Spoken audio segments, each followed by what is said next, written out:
Hello and welcome to Bookspot. I'm Earl Weinberg. This time we will continue our reading of The City and the Stars by Arthur C. Clarke. Our protagonist, Alvin, has been looking for any exit to Diaspar. Chapter 8. The image on the monitor screen faded as Alvin raised his hands from the control panel and cleared the circuits. For a moment he sat quite motionless, looking into the blank rectangle which had occupied all his conscious mind for so many weeks. He had circumnavigated his world. Across that screen had passed every square foot of the outer wall of Diaspar. He knew the city better than any living man save perhaps Kedron, and he knew now that there was no way through the walls. The feeling that possessed him was not mere despondency. He'd never really expected that it would be as easy as this, that he would find what he sought at the first attempt. What was important was that he had eliminated one possibility. Now he must deal with the others.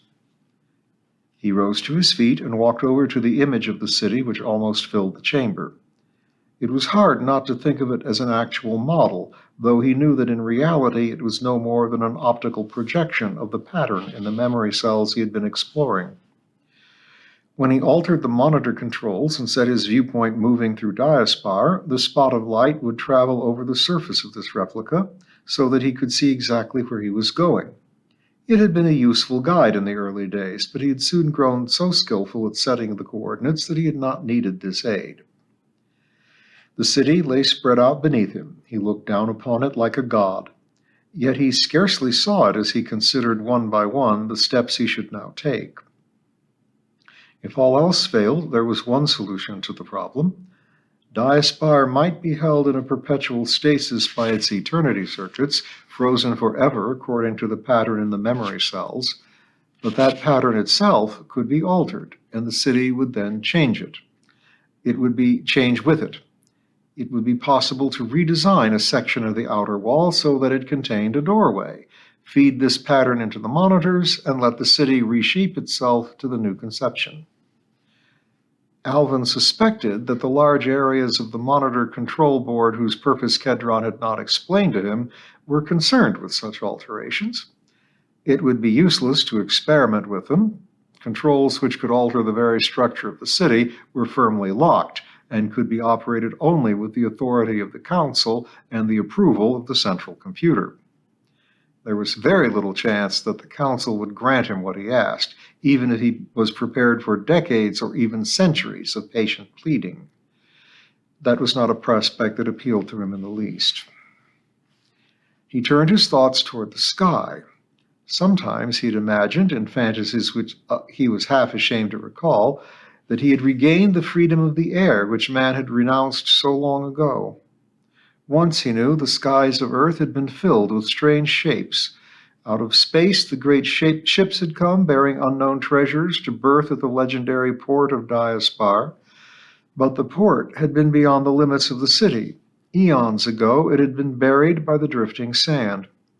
He could dream that somewhere in the mazes of Diaspar a flying machine might still be hidden, but he did not really believe it. Even in the days when small personal flyers had been in common use, it was most unlikely that they had even been allowed to operate within the limits of the city. For a moment, he lost himself in the old familiar dream. He imagined that he was master of the sky, that the world lay spread out beneath him, inviting him to travel where he willed. It was not the world of his own time that he saw, but the lost world of the dawn, a rich and living panorama of hills and lakes and forests. He felt a bitter envy of his unknown ancestors, who had flown with such freedom all over the earth, and who had let its beauty die. This mind-drugging reverie was useless. He tore himself back to the present and to the problem at hand. If the sky was unattainable and the way by land was barred, what remained? Once again, he had come to the point where he needed help, when he could make no further progress on his own effort. He disliked admitting the fact, but was honest enough not to deny it. Inevitably, his thoughts turned to Kedron. Alvin had never been able to decide whether he liked the jester. He was very glad that they had met and was grateful to Kedron for the assistance and implicit sympathy he had given him on his quest. There was no one else in Diaspar with whom he had so much in common, and yet there was some element in the other's personality which jarred upon him. Perhaps it was Kedron's air of ironic detachment, which sometimes gave Alvin the impression that he was laughing secretly at all his efforts, even while he seemed to be doing his best to help. Because of this, as well as his own natural stubbornness and independence, Alvin hesitated to approach the jester, except as a last resort. They arranged to meet in a small circular court not far from Council Hall. There were many such secluded spots in the city, perhaps only a few yards from some busy thoroughfare, yet completely cut off from it. Usually they could be reached only on foot after a rather roundabout walk. Sometimes, indeed, they were at the center of skillfully contrived mazes which enhanced their isolation.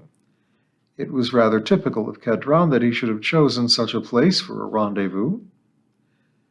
The court was little more than 50 paces across and was in reality located deep within the interior of some great building. Yet it appeared to have no definite physical limits, being bounded by a translucent blue-green material which glowed with a faint internal light. However, though there were no invisible limits, the court had been so laid out that there was no danger of feeling lost in the infinite space. Low walls, less than waist high and broken at intervals so one could pass through them, managed to give the impression of safe confinement, without which no one in Diaspar could ever feel entirely happy. Kedron was examining one of these walls when Alvin arrived. It was covered with an intricate mosaic of colored tiles, so fantastically involved that Alvin did not even attempt to unravel it. "Look at this mosaic, Alvin," said the jester. "Do you notice anything strange about it?" "No," confessed Alvin after a brief examination. "I don't care for it, but there's nothing strange about that." Kedron ran his fingers over the colored tiles. "You're not very observant," he said. "Look at these edges here. See how they become rounded and softened? This is something that one very seldom sees in Diaspar, Alvin. It is wear, the crumbling away of matter under the assault of time. I can remember when this pattern was new, only 80,000 years ago in my last lifetime. If I come back to this spot a dozen lives from now, these tiles will have been worn completely away." "I don't see anything very surprising about that," answered Alvin. "There are other works of art in the city, not good enough to be preserved in the memory circuits, but not bad enough to be destroyed outright. One day, I suppose, some other artist will come along and do a better job, and his work won't be allowed to wear out." "I knew the man who designed this wall," said Kedron, his fingers still exploring the cracks in the mosaic. "Strange that I can remember that fact when I don't recall the man himself. I could not have liked him, so I must have erased him from my mind." He gave a short laugh. "Perhaps I designed it myself during one of my artistic phases, and was so annoyed when the city refused to make it eternal that I decided to forget the whole affair. There, I knew that piece was coming loose." He managed to pull out a single flake of golden tile and looked very pleased at this minor sabotage. He threw the fragment on the ground, adding, "Now the maintenance robots will have something to do." There was a lesson for him here, Alvin knew. That strange instinct known as intuition, which seemed to follow shortcuts not accessible to mere logic, told him that. He looked at the golden shard lying at his feet, trying to link it somehow to the problem that now dominated his mind. It was not hard to find the answer once he realized it existed. "I see what you're trying to tell me," he said to Kedron. "There are objects in Diaspar that aren't preserved in the memory circuits, so I could never find them through the monitors at Council Hall. If I was to go there and focus on this court, there would be no sign of the wall we're sitting on." "I think you might find the wall, but there would be no mosaic on it."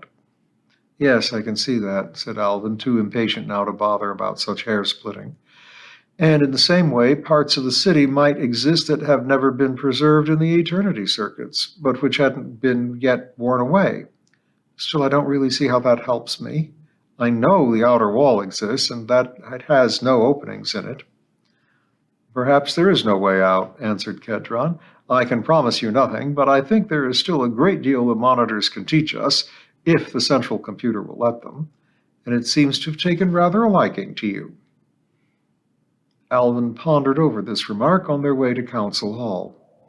Until now, he had assumed that it was entirely through Kedron's influence that he had been able to gain access to the monitors.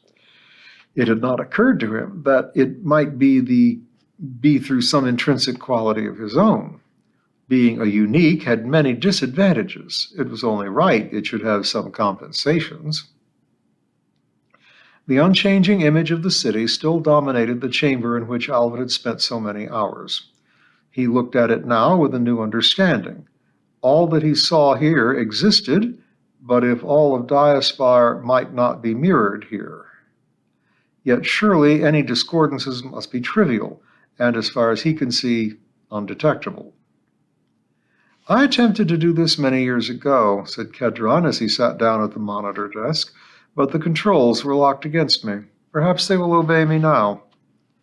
Slowly, and then with mounting confidence as he regained access to long-forgotten skills, Kedron's fingertips moved over the control desk, resting for a moment at the nodal points in the sensitive grid buried in the panel before him.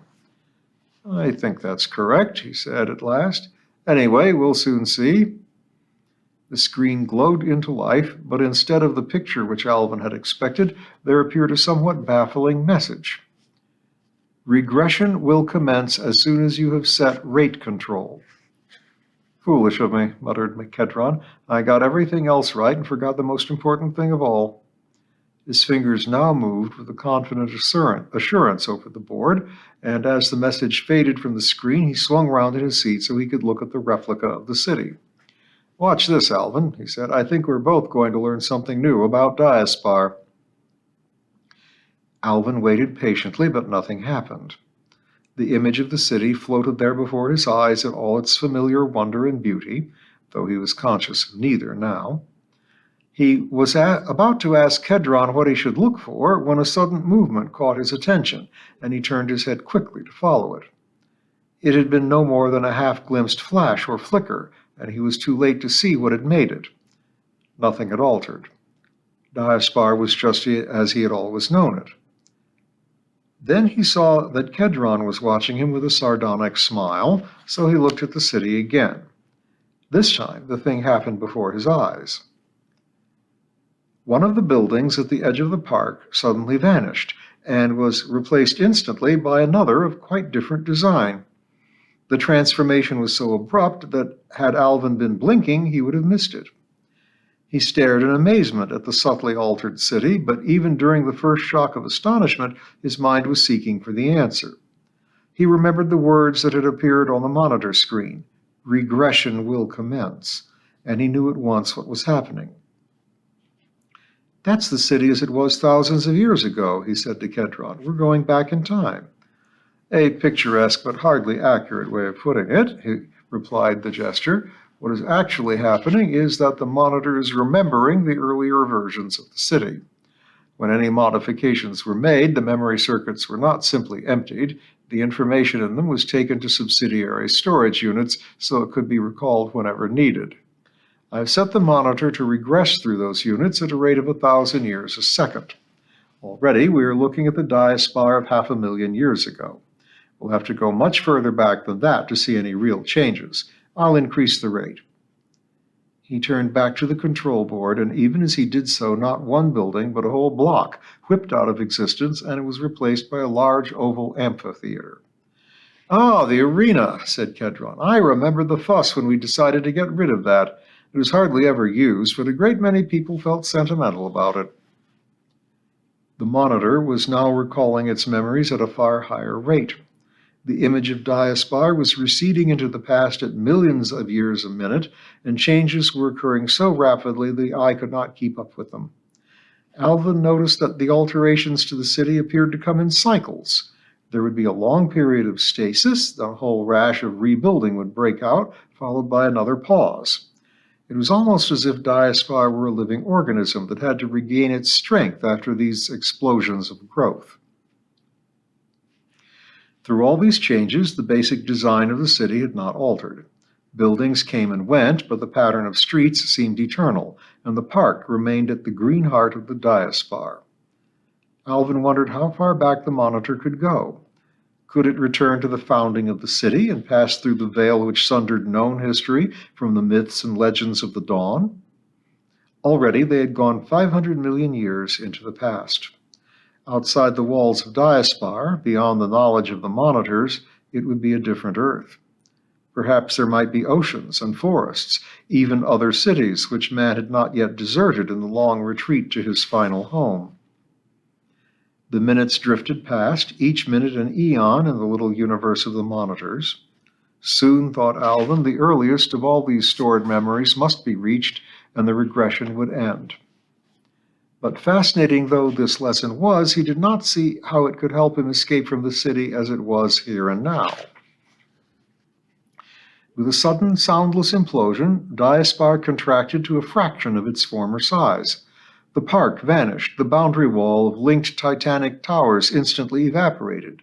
This city was open to the world, for the radial roads stretched out to the limits of the monitor image without obstruction. Here was Diaspar as it had been before the great change came upon mankind. "We can go no further," said Kedron, pointing to the monitor screen. On it had appeared the words, "Regression concluded." This must be the earliest version of the city that has been preserved in the memory cells. Before that, I doubt if the Eternity units were used and the buildings were allowed to wear out naturally. For a long time, Alvin stared at this model of the ancient city. He thought of the traffic those roads had borne as men came and went freely to all the corners of the world, and to other worlds as well. Those men were his ancestors. He felt a closer kinship to them than to the people who now shared his life. He wished that he could see them and share their thoughts as they moved through the streets of that billion-year remote Diaspar. Yet those thoughts could not have been happy ones, for they must have been living then beneath the shadow of the invaders. In a few more centuries, they were to turn their faces from the glory they had won and build a wall against the universe. Kedron ran the monitor backwards and forwards a dozen times through the brief period of history that had wrought the transformation. The change from small open city to a much larger closed one had taken little more than 1,000 years. In that time, the machines that had served Diaspar so faithfully must have been designed and built, and the knowledge that would enable them to carry out their tasks had been fed into their memory circuits. Into the memory circuits also must have gone the essential pattern of all the men who were now alive, so that when the right impulse called them forth again, they could be clothed in matter and would emerge reborn from the hall of creation.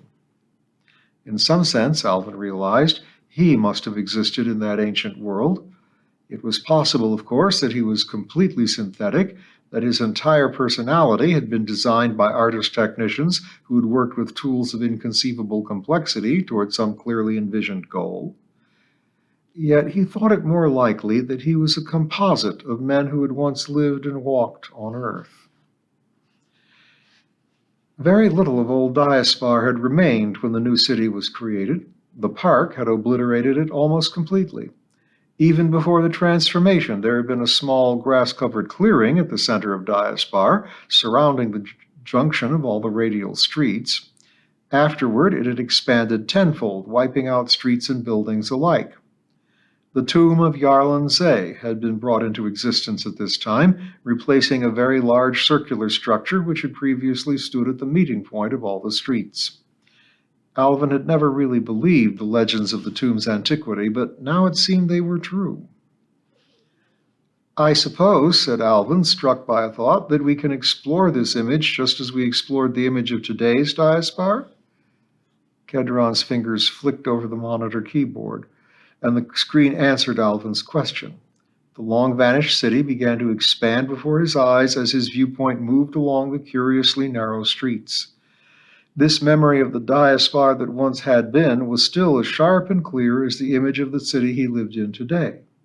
For 1,000 million years, the information circuits had held it in a ghostly pseudo-existence, waiting for the moment when someone should call it forth again. And it was not, thought Alvin, merely a memory he was seeing now. It was something more complex than that. It was the memory of a memory. He did not know what he could learn from it, and whether it could help him in his quest. No matter, it was fascinating to look into the past and to see a world which had existed in the days when men still roamed among the stars. He pointed to the low circular building that stood at the city's heart. "Let's start there," he told Kedron. "That seems as good a place to begin as any." Perhaps it was sheer luck. Perhaps it was some ancient memory. Perhaps it was elementary logic. It made no difference, since he would have arrived at this spot sooner or later, this spot upon which all the radial streets of the city converged. It took him 10 minutes to discover they did not meet here for reasons of symmetry alone. 10 minutes to know that his long search had met its reward. And we'll find out about that reward next time.